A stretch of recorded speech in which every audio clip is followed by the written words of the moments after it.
Gazette राजपत्र पर उठे सवाल। विधानसभा सचिवालय ने कहा कोई गजट पास नहीं हुआ, फर्जी गजट नोटिफिकेशन, फर्जी राजपत्र से हुई मसाजिद कमेटी में नियुक्तियां। ऑल इंडिया मुस्लिम त्योहार कमेटी ने सौंपा ज्ञापन, कहा मामले की गंभीरता को लेकर अविलंब करे कार्रवाई किए जाने की मांग।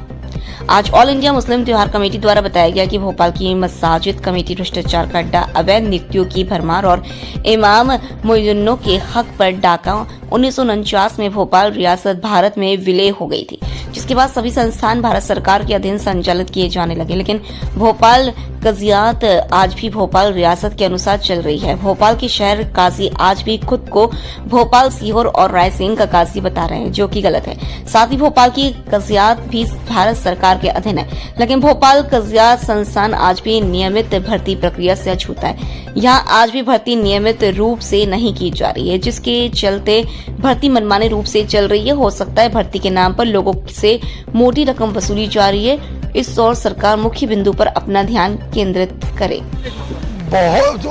ये बड़ा फर्जीवाड़ा है। मुल्क हमारा जब 1947 में हमारा मुल्क आज़ाद हो गया था, आज़ादी के बाद मध्य प्रदेश कानून लागू हुआ, गजट नोटिफिकेशन जारी हुआ और उसके बाद इसको सम्मिलित कर दिया। विलीनीकरण आंदोलन भी चला, लेकिन कुछ मुस्लिम इदारों को आज तक ये गलतफहमी है कि हम नवाबी दौर में जी रहे हैं। जैसे कजियात में रियासत के काजी लिखते हैं, अब रियासत कहाँ रही? उस सरकार ने अभी तक भर्ती अधिनियम मुस्लिम इदारों पे क्यों लागू नहीं किया? अगर आज भर्ती इदारों पे भर्ती नियम लागू होता तो रिटायरमेंट भी होता और नए लोगों को वहाँ नौकरी भी मिलती, वो सब चलता। लेकिन भ्रष्टाचार की वजह से उसको आज तक विलीनीकरण आंदोलन के बाद भी अभी तक उसको शामिल नहीं किया गया है।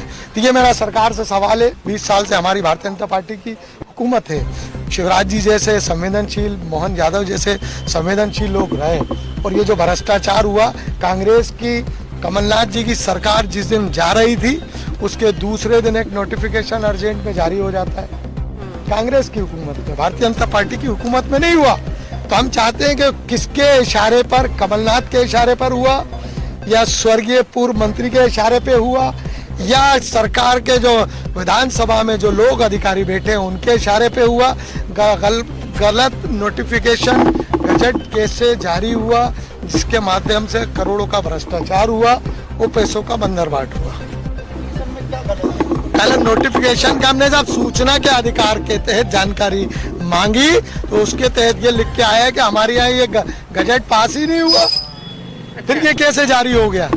जब पास नहीं हुआ तो इतने साल का पूरा हिसाब होना चाहिए, सबकी गिरफ्तारी होना चाहिए, चाहे कितना ही बड़ा कद हो, कितना ही बड़ा व्यक्ति हो, उसको तत्काल माननीय मैडम के पास आए, यहाँ आज यहाँ आए, कल मध्य प्रदेश के मुख्यमंत्री निवास जाएंगे और उसके एक दिन बाद बलवान भी जाएंगे। हम तमाम उन अधिकारियों की भी गिरफ्तारी कराएंगे जिन लोगों का एक नकली इंसाफ के, न्याय के मंदिर में भ्रष्टाचार कर, साइन कर, नकली झूठा गजट नोटिफिकेशन जारी हुआ है। उसके तहत जितने भी इसमें, चाहे हमारे शहर काजी आए, उलमा इकराम आए या चाहे पंडित हो, मुल्ला हो, मौलवी हो, सबकी गिरफ्तारी होना चाहिए जो भ्रष्टाचार कर रहे हैं। लाखों का लेन देन है, कि साइन ऐसे ही हो गया होगा? गजट नोटिफिकेशन बगैर पैसे के आ गया होगा? तो वो जांच का विषय है। हम तो सीबीआई से, देश के प्रधानमंत्री से भी मांग करूंगा, अगर इसमें गिरफ्तारी नहीं हुई तो मध्य प्रदेश के मुख्यमंत्री निवास पे धरने पे बैठूंगा।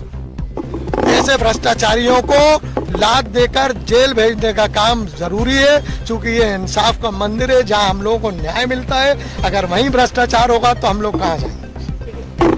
जो इस्तीमा लगेगा, हिंदुओं को दुकान नहीं लगाने दी जाएगी। आपसे किसने कहा कि हिंदुओं को दुकानें नहीं दी जाएंगी?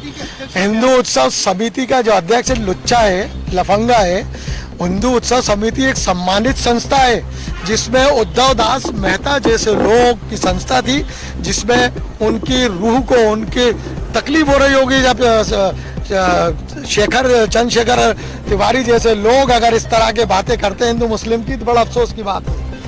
क्योंकि इस्तेमाल 78 वर्षों में कभी ऐसा नहीं हुआ कि किसी गैर मुस्लिम को दुकानें ना दी गई हो।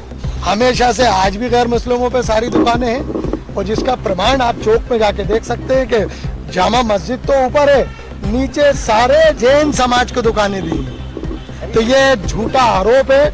और जिस तरह की ये हिंदू मुस्लिम का कार्ड भोपाल में हमारी गंगा जमुना तहजीब राजनीति करके खराब करना जो चाहते हैं, बिगाड़ना चाहते हैं स्वादपूर्ण वातावरण को, उनको मेरी नसीहत है कि 4 दिन के लिए इज्तिमा आइए, चाहे वो चंद्रशेखर तिवारी जी हो या बागेश्वर धाम जी हो या शास्त्री जी हो या रामेश्वर जी हो, इनको जरूर 4 दिन के लिए इज्तिमा आना चाहिए, वहाँ तकरीर सुनना चाहिए कि सारा तमाम दुनिया से जो जमातें आती हैं वो क्यों आती है, क्या संदेश देते हैं। यहाँ हम पूरे मुल्क के लिए दुआ की जाती है, हम हिंदू मुस्लिम का कोई संदेश नहीं। 14 तारीख को इस्तीमा लगेगा, कोई हिंदू दुकान लगाता है तो सब दी जाती है, दुकानें सबको दी जाती है। बल्कि तकरीर भी सुनने को बोलेंगे। सब आइए ना, आपका भी स्वागत है। हम तो सब कह रहे आइए। हैं कि आप लोग आइए। हम रिकॉर्डिंग की भी बात होती है। रिकॉर्डिंग किस बात की रिकॉर्डिंग? होती क्या?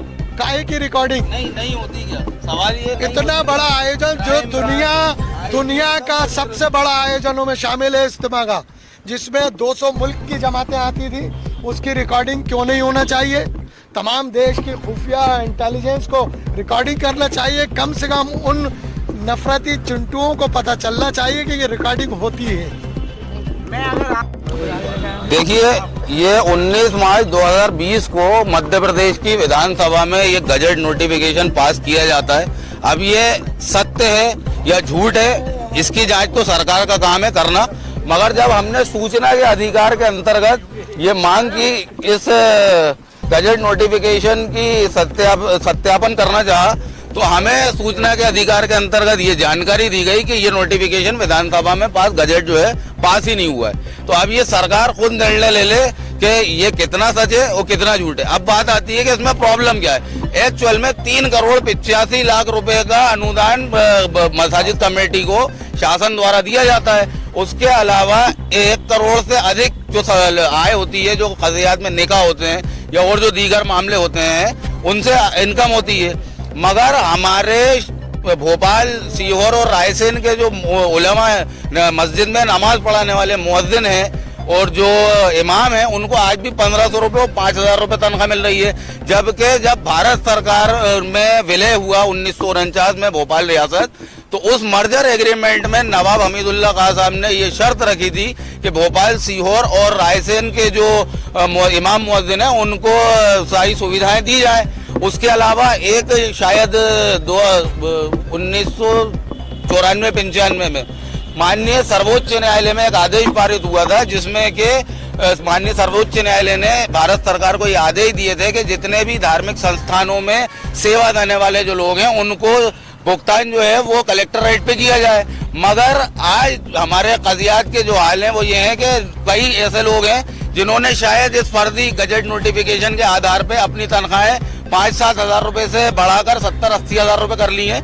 मगर जो हमारे इमाम मुअज्जिन है वो आज भी 1,500 और 5,000 से लेके 5,000 रुपए तक में अपनी ड्यूटी दे रहा है। मैं आप लोगों के माध्यम से इस भोपाल के गयूर मुसलमानों से सवाल करना चाहूंगा कि आपको शर्म आनी चाहिए कि आपके यहाँ जो इमाम मुअज्जिन आपको 5 टाइम नमाज पढ़ा रहे हैं, आपका फरीज़ा अमल को अंजाम दिलवाने में आपकी मदद कर रहे हैं, उनके आप बोलने को तैयार नहीं है।